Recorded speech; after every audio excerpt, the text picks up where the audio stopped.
Hey everyone, welcome to this quick little video. I had a user question come in today and I figured I might as well make a little live stream and video out of it. So the question is, how can I make the armor into individual pieces that I can use in other ways? Like what I'm thinking is they're asking, like, we've got this armor pack object here, which is quite big. This is the unrigged version, so when we load this up, we don't have any rigging. If we were to load up any of the other ones, you would see on the objects would all have the bone root, etc., etc., and we don't need that. So we're not going to load up the ones with the rigging. We're going to load up the unrigged one. But we have all these objects, and right now, if I press play, then they just sit there. I mean, I don't have any colliders or whatnot on them, but they are, you know, something that you can move around, but they are, of course, part of this parent. This isn't a super complicated thing, but the solution to this is really just to drag these into the inspector. So let's see what we can do, and I'm going to play around with them just to see what we can do first. So I'm going to create a new folder here, and we're going to call this demo. Then literally, I'm just going to take these and drag them over. Ooh, and they can't work because they're part of a prefab. So there's two options here. One, you can open the prefab out and just bring those over, which is a very suitable option here. And we'll do that. Maybe in the video version of this, I'll speed this part up so you don't have to watch me drag every object over. Let's see.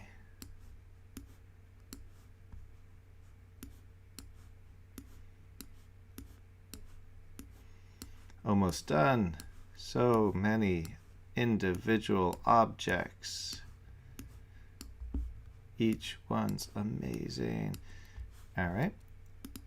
And we discard those changes because we don't actually want to change the prefab. So now we've got all these different objects here, and if I bring them in, they are at the exact same position that they were before. So let's turn off that main one. And now they're all individual objects, which is cool, but we probably want them to be at 0, 0, 0. And then even with that, yeah, we'll bring them up a little bit so we can see. Even with that, there are some things that are still off. So the gauntlet here, it's at 0, X and Y, but it's still off because its pivot is way over here. Of course, we want it to be there. So this is where you can use a parent object to make this, to basically reparent it. And you know what, we might actually be able to do that here. No, we can't do that here. Okay, so right now the object itself is just one object. It's just the gauntlet. It's got its mesh render and all that. So what we want to do is create an empty object, and we're going to call this gauntlet left, and we'll duplicate that and for the right. And we'll put these at the same position as the rest, 0.5 right now.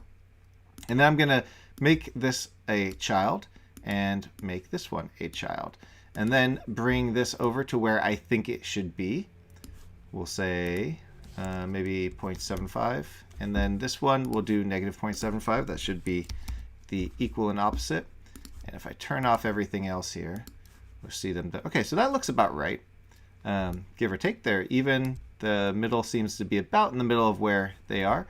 And so now I'm going to make these into prefabs themselves. This is actually a good practice for really anything, is to have the parent object be an empty object with just a transform on it, and everything else underneath it be the child. That way, if I want to, during game or something, replace this gauntlet with another one, I don't have to actually replace the parent itself. I just have to replace the child. Maybe I turn one on or off, or maybe I instantiate one or something else. But this way, it just keeps it a little bit cleaner and opens up a little bit more options. And what we've basically done here is, instead of having the transform way over here, we've now have the transform in the middle where we where we expect it to be. And now we can manage it that way. So that's just a standard best practice for any time that you find an object, which often happens with wardrobe, is off center, is not exactly where you expect it to be. The rest seem to be pretty centered, it looks like, so we don't necessarily have to do that with any of them if we wanted to do that. So there's the helmet itself and such. And so let's see what happens when we add colliders. Since we're here, let me just quickly click my browser over. Whoops, not to there. All right, since we're here, let's just see what happens if we start adding colliders. Because right now when we press play, of course, nothing happens. There's no colliders and no rigid bodies on these. So I'm going to start with the helmet. Let's bring it up here. Add a component collider. We'll do a mesh collider. I know mesh colliders are not always the most performant, but in this case, let's just see what happens. And a rigid body. And so that way it can fall with gravity, and press play. See what happens. It did not connect to the terrain. Why not? Never understood that. I think it will connect with a box though. So let's create a cube, and we'll just quickly do this. We'll do it 10 by 0.01 and 10, and we'll put it at 0. All right. Now let's see what happens. It still went right through. What the heck? What the heck, helmet? How come you didn't... Where's my helmet? I can't even find it. Just click out. There we go. It's because it's called Crusader helmet. That's why. All right. Maybe it's because we didn't click convex. Ah, now I can see it. That's probably why. There we go. So I'm going to turn off this cube, make sure it works with the inspector, and we will redo this. There we go. All right, turn that off. On the mesh collider, I'm going to click convex. Now we can see the collider right here. And when we press play, it falls down with the rigid body and lands on the ground. And so that's kind of what I'm guessing the user who asked me the question is looking to do. Use these in a real world setting, let them fall down and tilt and fall as they may. So let's come out of play mode. And we can do the same thing with all of these. I wonder if we add a, well, let's add a rigid body and then add a mesh collider to all of these. Do they get their own? They do. Look at that. Okay, so that makes it easy. For all of these, we're going to add a rigid body and a mesh collider. And then we'll bring them all a little higher. And we'll press play. See what happens. Oh, because I didn't hit the convex. So let me select the right objects and click that. There we go. We can see them now. Press play. And they exploded because they're all together. Well, that wasn't exactly what we were looking for. So let's just separate them out a little bit so they're not all together and are going to explode with physics.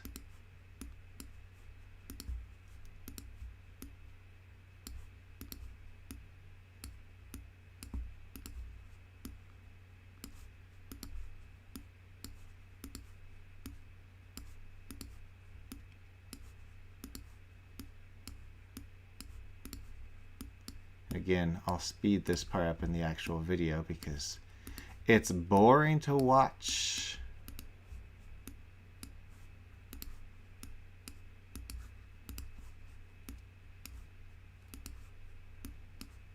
Boots. This is one of my favorite armor sets, by the way, for anyone who was curious what my favorite was for some reason. I like them all, though. You don't want to tell your kids which one's your favorite kid, but you know every parent has the favorite kid. All right, let's press play again here. All right, so we've separated these out. Let's just press play and see what happens. All right, and they all fall down, and it looks like some of them may have fallen below.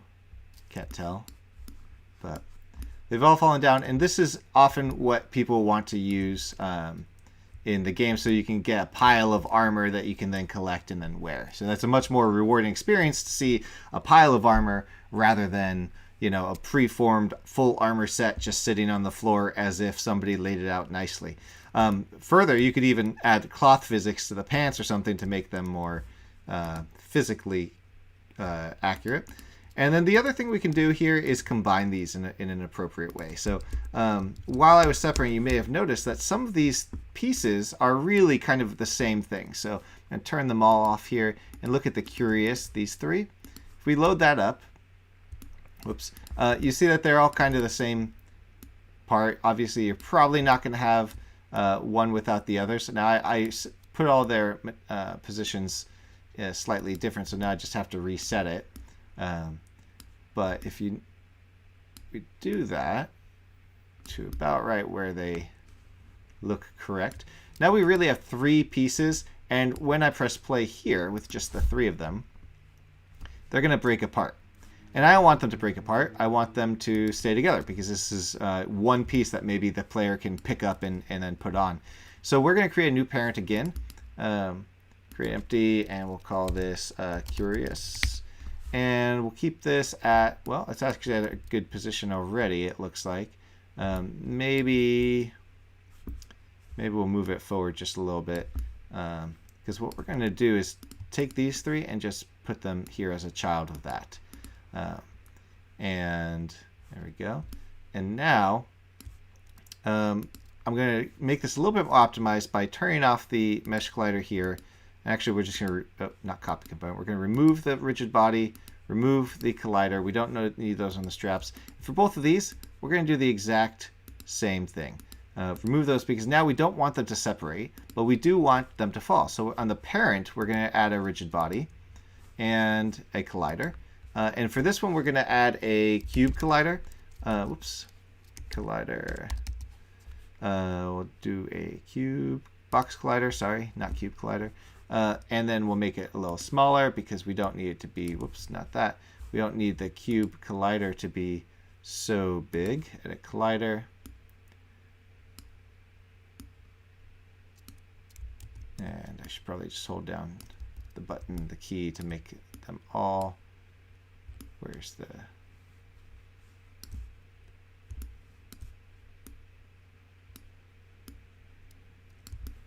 Okay. So that's one way of doing it. It's a little hard to see though, so it's not my favorite way to do it. So I'm going to show you one other way, because I'm going to add a sphere collider as well. It's kind of easier to do. That's one way to add that, but I also want a sphere collider because there's this hump here and this hump here, and I want this to roll more appropriately. So I'm going to add a sphere collider, but instead of adding a sphere collider just like that, I'm going to add a sphere. So just create a new sphere, and now that I can actually see this, it's a lot easier, I think, to manipulate it when it's actual. The sphere, the oval won't move. The collider won't move if you make it bigger, but it's a little bit easier to manipulate if you're able to visually see the actual sphere itself. All right. So that has some depth to it now, and I'm going to copy the collider component, go back here, and then paste as new. Now we have the sphere collider. Oh, wait a minute, the radius didn't go. Okay, well then ignore what I just said. Instead, we're just going to turn off the mesh renderer. And let's see what happens. Press play, it falls down, but of course it landed flat. So what we do, let's tilt it over. Whoops, wrong button.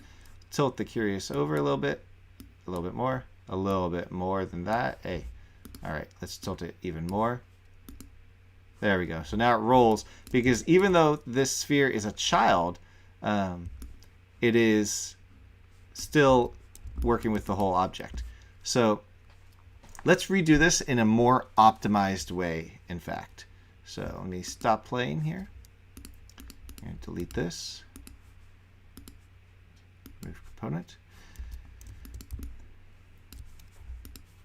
Okay. And so this is going to keep it in line with keeping as little as possible on the parent as we can. So let's start by creating a 3D object, and we're going to create a cube. And we're going to scale this down so that it's kind of filling up the space. Maybe we'll increase this height.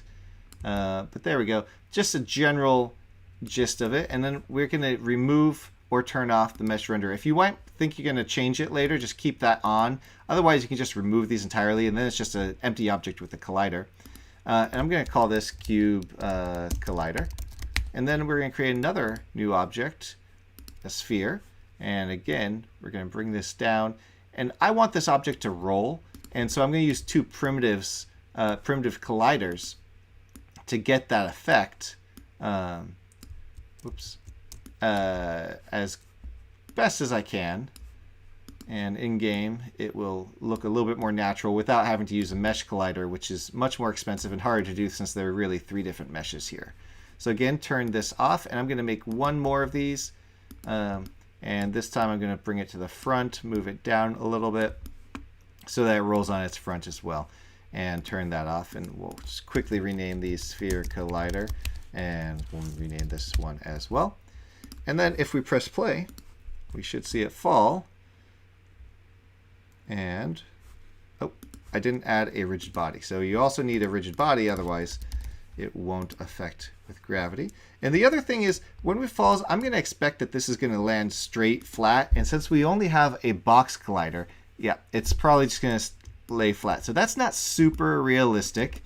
I would expect this, especially since it's kind of curved right here, to fall down in some way, shape, or form. So I'm going to create one more sphere collider. I'm going to copy that, and since I didn't remove this component, I'm just going to turn it back on so I can see it. Bring this down. I'm going to just make this a little bit bigger. Well, maybe not too much bigger, right there. And I'm going to bring this back just a little bit. What I'm really looking to achieve is this right here, that little bump. Turn off the mesh renderer, press play, and let's see what happens. And it still didn't fall over. Oh well. It's closer, but at least it's leaning on itself. But of course, that's because if we look at our colliders, you can see that's really kind of pushing on these 2 colliders. So what we could do, just as to make this a little bit more realistic, since we have a new sphere collider down there, we can actually bring the box collider up. We'll bring it to here and press play, and let's see what happens. There we go. So now it's falling down. There is some clipping here. You can adjust the colliders if you want to see how you can address that. So now it's just making it bigger. Now, of course, if you make it bigger during runtime, you're going to have to copy this transform, press stop, and then paste the values. And now when we run play, it will fall over, and it cuts in a little bit, but it lands in a more optimal position. So now this object is a Curious that can land. And of course, to create the prefab of it, just drag that into your prefab folder. And now you can use it in any way you want. So that's pretty much it. I just wanted to show some tips and tricks around how to create new prefabs and set things up so that they can be used in different ways. Oftentimes, if you don't buy my stuff, even with my other wardrobe, they're going to be rigged. A lot of the props will be rigged, or the positions, the anchor points will be off. And if that's the case, just create a new parent and then set the position within that parent of the child object that you're trying to manipulate, and keep the parent as a separate object, which is a healthy tip overall. All right, have a great day.